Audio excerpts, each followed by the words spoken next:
Hello. I'm so thrilled to be here celebrating the end of nearly a 2-year journey back where we started, and we celebrated in the primary. And this is the neighborhood that raised me, so HLP all the way. Let's run it back to November 2022, when it was the eve of my 33rd birthday, and I decided to run. As someone, it was because of the tapes, and as someone who has lived here my whole life, I was furious that once again my community had been betrayed by our leadership. And year after year, I'd seen a charlatan after a charlatan use this district as a stepping stone, my home that I cared for and has cared for me, and I decided to throw my hat in the ring. And as a good law student, I followed the rules, I filed the paperwork, and by December 27th, apparently I was running. So when I talked to Jane Lederman, the treasurer of the chief foes in this game, and very good, she's very good, I love her. You know, she said that I was running, and I said, I have to get my act together real fast. And that was February 2023, or 2023. So fast forward to today, which is about 3 weeks from my 35th birthday. This chapter is finally coming to a close. I am firstly relieved that this is finally concluding, and what a journey it has been. Breaking and building, breaking again, and building again with so many of you that are here. And every scar, every obstacle, every challenge has only made us stronger. And tonight we celebrate the victory of making it to this very moment, because I don't get ahead of myself. But tonight we celebrate us, all of us, which is a lot of us, it turns out. So thank you. Because like other candidates and successful council members of the Progressive Bloc know, oh man, did they try to break you? They slashed our tires, they ran us off their lawns, they grabbed us, they stalked us, and they ridiculed us and belittled us, and they tried to pit us against each other. And they called me a radical extremist, but also a sellout, a gentrifier, a dyke, a mentirosa, a quejona, the B word, the F word, the C word, and every homophobic, racist, sexist, depraved slur in the book. And I refuse to repeat it out loud, but you get the gist, right? But here's the thing. They must have forgotten that I'm a HLP born and raised.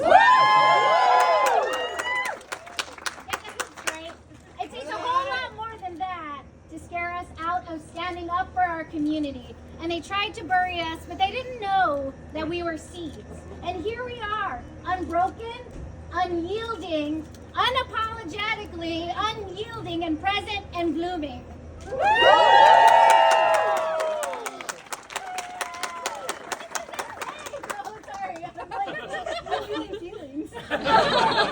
Not everyone knows this, but our campaign flower is an orchid, and we chose the orchid for a reason. It is resilient nature of an orchid that allows them to thrive in diverse environments if they are properly cared for. And they're also native to the Philippines. Filipinos. Not only us, but everyone. And that mirrors our own journey and the story of CD14. Despite being abandoned by our leadership, despite the challenges thrown our way, like the orchid, we have managed to stand strong, and we've endured, and we've thrived. Our community is resilient, and tonight we celebrate that resilience. The resilience forged from trauma, the strength born of adversity, and for me, that's being a single parent, a teen mom, a queer woman of color who's like, you know, passing, daughter of undocumented immigrants, and the little brown girl with a beanie who is too nerdy to be cool. And it's the very facets of my identity that prepared me for this fight. Yes!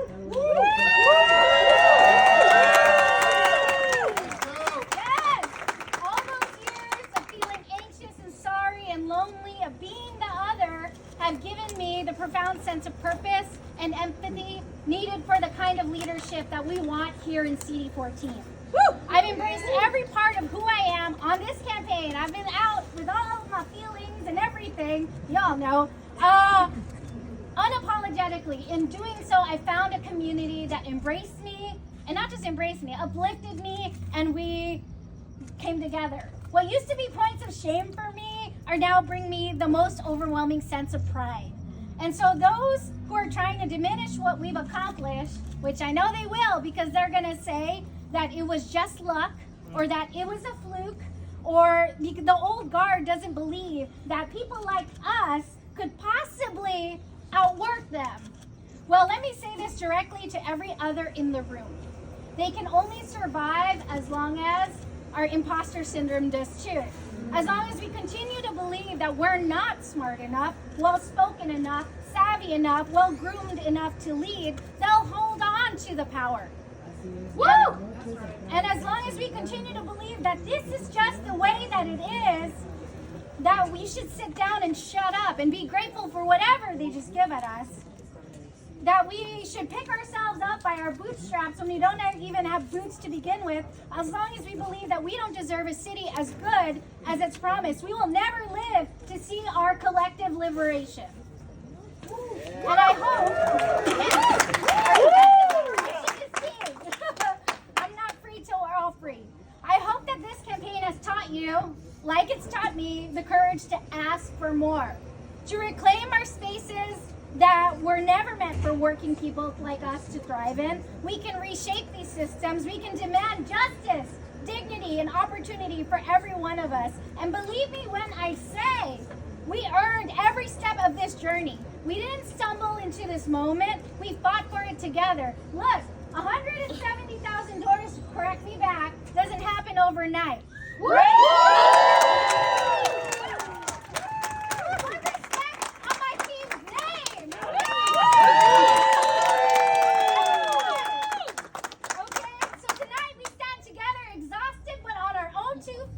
Because against all odds, we built something extraordinary out of what they would call nothing.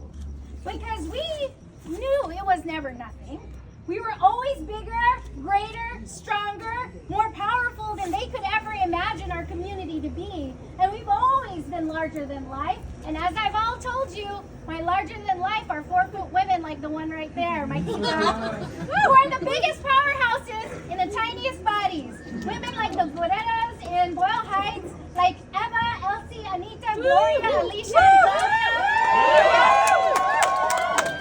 Women like my Tita Lala and Tita Paz and my Ninang Angel over here who are making handwritten letters and passing it out to people wherever they could go. Who are my Lolas, who are prisoners of war, who stood up to the Japanese and refused to kneel and migrated to America for a better life. Women like my mother who taught me what it meant to be an organizer without even telling me what that meant. And may she rest in peace. Now, to every volunteer, every door, every person knocked on doors, made calls, or simply believed in this campaign, you, more than me, are the reason that we're here tonight. So I really want to thank all of you for being here. I recognize so much of you for giving us advice, for knocking on doors, for donating money, for answering my phone call after I called you the 7th time. Thank you so much for being here. There are hundreds of organizations and elected officials. Councilmember Uco Soto Martinez, Councilmember Councilmember Hernandez, one of my day ones, Supervisor Solis, who came out today. Hard, I might add. I want to give a shout out to some of our day ones. TSA LA.